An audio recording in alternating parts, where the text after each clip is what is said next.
जैसे महान काव्य की रचना की। ठीक है। हिंदी की कृष्ण भक्ति शाखा के कवियों में सूरदास का नाम सर्वोपरि माना जाता है। सर्वोपरि मतलब सबसे ऊंचा माना जाता है। सूरदास का जन्म सन 1478 में मथुरा के निकट रुनुक्ता या रेणुका क्षेत्र में माना जाता है। सूरदास ने अपनी रचनाओं में कृष्ण की विविध लीलाओं का वर्णन किया है। मतलब कृष्ण जी का वात्सल्य रूप, मतलब बाल्य रूप, किशोरावस्था और उनके कर्म क्षेत्र के बारे में वो भी उन्होंने जो है अच्छी तरीके से बताया है।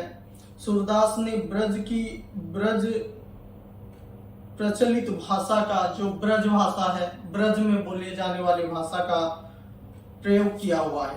तो कॉमनली वो जो लिखते हैं वो ब्रज भाषा में लिखते हैं। तो ब्रज भाषा के जो सूरदास के पद को समझेंगे और उसके अंदर क्या है वो देखेंगे। पद: जसोदा हरि पालने झुलाबे, लहराबे दुलराबे, मल्हाबे जोई सोई कुछ गाबे। मतलब कृष्ण अब छोटे हैं। छोटे समय में कृष्ण का बाल्यावस्था, जैसे कि एक माँ एक पुत्र को, यशोदा माता पुत्र को क्या कर रहे हैं कि पालने में झुला रहे हैं, जो छोटे लड़के को पालने में झुलाते हैं, और उसका जो है लहराबे मतलब झुलाते हैं, दुलराबे प्यार करते हैं, और जोई सोई कुछ गावे, कुछ भी मन में आ जाता है तो उसको गा करके, जब छोटा बच्चा रोता है तब कैसे, सूरदास जी का वर्णन देखो कैसे उसको जो है मतलब छोटे बच्चों को चुप कराने के लिए गाते हैं। मेरा लाल को आओ निंद्रिया को काहे न आनी सुनाबी। मतलब वो झुला रहे हैं या ऐसे सब कुछ कर रहे हैं, क्यों कर रहे हैं? अपने लाल मतलब कृष्ण जी को क्या आए कि नींद आए, नींद को बुलाने के लिए वो ये सब कुछ कर रहे हैं। मेरे लाल को आओ निंद्रिया काहे न आनी सुनाबे, तू काहे नहीं बेगही आवे, तो के कान बुलावे। मतलब इसमें बोला गया है कि नींद को कैसे बुलाएं, नींद तो जैसे भी आएगा ही। मतलब अब क्या हो रहा है कि श्री कृष्ण जी को नींद नहीं आ रहा है, इसी वजह से तो काहे नहीं बेगही आवे, तू क्यों जल्दी नहीं आ रहा है, नींद है, मेरे लड़के को जल्दी आ जा और वो सो जाए, और तुझे कौन बुलाने जाएगा, नींद को कौन बुलाने जाएगा, इस तरह से बोल रहे हैं। कबहू पलक हरि मूंद लेते हैं, कबहू अधर फरकावे। मतलब कृष्ण जी कब तो अपना पूरा पलक मूंद लेते हैं और कब जो है धीरे धीरे फड़काते रहते हैं अपने पलक को, अपने क्या पलक को ऊपर नीचे करते रहते हैं। मतलब कृष्ण जी भी तो बहुत ज्यादा नटखट थे ना, नटखट के राजा माने जाते हैं।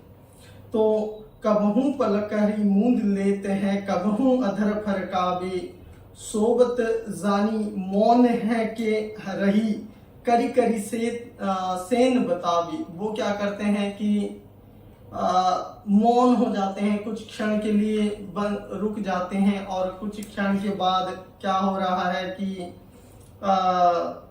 वो थोड़ा नटखट है और अपना हाथ पैर हिला दे रहे हैं। तो उनको पता चल रहा है कि मेरा बेटा अब तक सोया नहीं। तो यशोदा माता उनको सुलाने में तुले हुए हैं, और जसोदा हरि पालने झुलावे, लहरावे दुलरावे, जो सोई कुछ गावे, इस तरह से जो है वो सुलाने की कोशिश कर रहे हैं, लेकिन ये कृष्ण जी क्या है कि सो नहीं रहे हैं। उसके बाद क्या हुआ, सोबत जनी मौन है के रही, करी करी सैन बतावे, इन्हीं अंतर अकुलाई उठे हरि, जसुमति मधुरे गावे। इन्हीं अंतर अकुलाई उठे हरि, मतलब इसी के बीच में वो क्या होते हैं कि अकुला करके उठ जाते हैं, मतलब बुरे स्वप्न देख करके उठ जाते हैं। होता है कि नहीं, हम कोई समय पे बुरे स्वप्न देख करके उठ जाते हैं और उसके अंदर हम क्या करते हैं कि झझक करके उठ जाना जिसको बोलते हैं। उसी तरह से कृष्ण भी थोड़े से सो जा रहे हैं और बुरे स्वप्न की भांति एकदम से उठ जा रहे हैं। और जो इन्हीं अंतर अकुलाई उठे हरि जसुमती मधुरे गावे। और उसके जैसे ही वो उठ जा रहे हैं और अपना गाना फिर से स्टार्ट कर दे रहे हैं यशोदा माता। जो सुख सूर अमर मुनि दुर्लभ सो नंद भामिनी पावे, खीजत जात माखन खात। मतलब इसके अंदर सूर क्या बोल रहे हैं कि ये क्षण जो है दुर्लभ है, जो कि देखने को नहीं मिलता। और जो कि नंद के घर आनंद बोलते हैं, कृष्ण को वो क्या बोलते हैं, नंद के घर आनंद है। तो खीजत जात माखन खात, मतलब वो चुपके से जाते हैं और माखन खा करके चले आते हैं। कृष्ण जी का कैसा, मतलब एकदम से नटखट वाला कहानी है। उनका बचपन भी नटखट है और वो जो कुछ भी करते हैं, मतलब एक बाल्यावस्था से लेकर के एक भगवान का रूप तक वो इस धरती में आए और हमको बहुत कुछ जो है सिखा करके गए। तो सूरदास क्या है, उनको पाने के चाह में थे। सूरदास जी जो है कृष्ण जी का सबसे बड़े भक्त माने जाते हैं। तो उनके पूरे बाल्य रूप को लेकर के, उनके यौवन और उनके वृद्धावस्था का भी वर्णन अगर करना हो तो सूरदास जी कर दें, ऐसे वाले हैं। खीजत जात माखन खात, धीरे से जाकर के माखन खा करके चले आना। अरुण लोचन भूहटे की बार बार जम्हात, मतलब क्या बोला गया कि अपने लोचन, अपने आंखों को भौं का ऊपर उठा करके एक अलग अलग तरह का इशारा करना और भौं ऊपर उठा करके जम्हाई लेना, इस तरह का भी वो कारनामे कर लेते हैं। कबहू रुनझुन चलत घुटरन धूर धूसर गात, मतलब वो चलने का वर्णन देखो कृष्ण जी का, चलते हैं कैसे, मतलब रुनक झुनक बाजत है मोरी पांझरिया, मतलब जो ये छोटे छोटे कदम से वो क्या कर रहे हैं कि रुनझुन चाल चल रहे हैं, धीरे धीरे अपने कदम को आगे बढ़ा रहे हैं। और जब वो मिट्टी में गिर जा रहे हैं तो उनका देह पूरा, मतलब पूरा शरीर क्या हो रहा है, धुलधूसर हो जा रहा है। तो धुलधूसर गात, गात मतलब शरीर। कबहू झुक के अलग खींचत नैन जल भर आत, मतलब गिर जाने के बाद कोई बच्चा क्या करेगा, हंसेगा क्या, रोएगा। कृष्ण जी भी मनुष्य शरीर में आए थे तो वो भी गिर जाने के बाद रो लेते थे थोड़ा। तो कबहू झुक के अलग खींचत नैन जल भर लात, मतलब ऐसे पूरी तरीके से अपने आप को प्रेजेंट करते हैं और उसके अंदर अपनी आंख से जो है अश्रु निकल आता है या अश्रु निकल आता है। कबहू तुतरे बोल बोलत कबहू बोलत तात, छोटे छोटे बच्चे कैसे होते हैं, मतलब तुतरे तुतरे करके बोलते हैं, मतलब बोलने का पोषण भी सही से नहीं आता।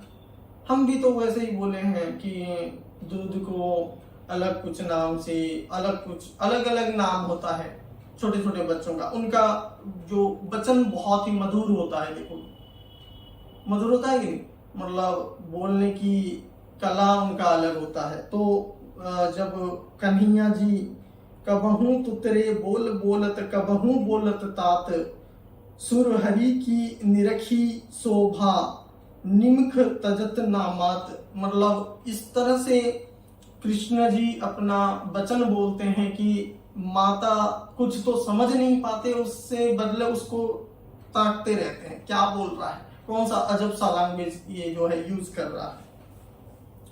मैया मेरी चंद्र खिलौना लेनो, मतलब एक बार ऐसे जिद कर बैठते हैं कि मेरे को चंद्र खिलौना चाहिए, जो हमारा अर्थ का सैटेलाइट है उसको मांगते हैं, मैं खेलूंगा उससे। तो मैया मेरी चंद्र खिलौना लेनो, धेरी को पैपान करियो वेनी सिरे गुथियो, मतलब मैं पहले क्या करूंगा कि उससे खेलूंगा, उसके बाद खाऊंगा, उसके बाद मेरे वो हेयर स्टाइल सही कर देना, यशोदा माता को बोल रहे हैं। उसके बाद वो बोल रहे हैं कि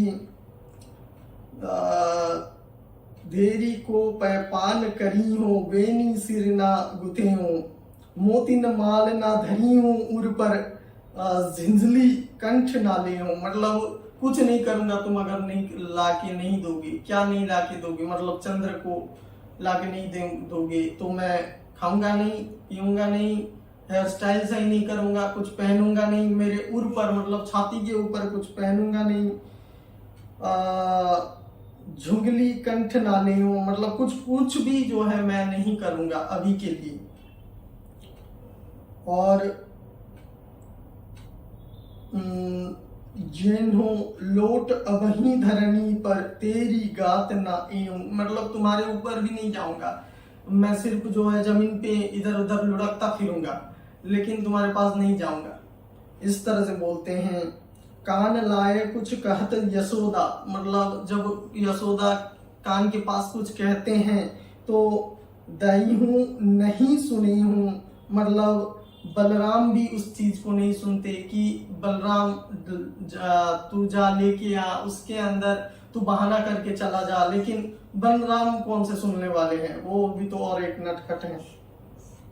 चांद हूं ते अति सुंदर तो ही नवन दुलरिया व्यो हूं। मतलब चांद नहीं लाना है तेरे लिए एक जो है नवल दुल्हरिया। दुल्हरिया मतलब समझ रही हो ना, तेरे को शादी करा देंगे।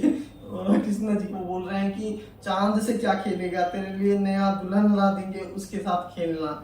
और तेरी माँ तेरी भ्यो मेरी सुन मैया अबही ब्यावन जेऊ। मतलब अगर तुम वैसे ही बोलते हो तो चलो अभी ही शादी करने चलते हैं। कृष्ण जी का वैसा है ना, तुम उनको बुला नहीं सकती। मतलब अभी चलो शादी करने के लिए, वो चांद नहीं चाहिए मेरे को, शादी करा दो फुर्सत। और कृष्ण जी जानते थे क्या ऐसे कलयुग है। सिरदास सब खाय बराती नूतन मंगल गेहूं। मतलब सूरदास के संग सब बराती खाते हैं, मतलब बारात में जाते हैं, वहां पे खाते हैं और उसके बाद वहां से नूतन मंगल को लेकर के घर वापिस आते हैं। इस तरह से सूरदास जी का पद यहाँ पे समाप्त होता है।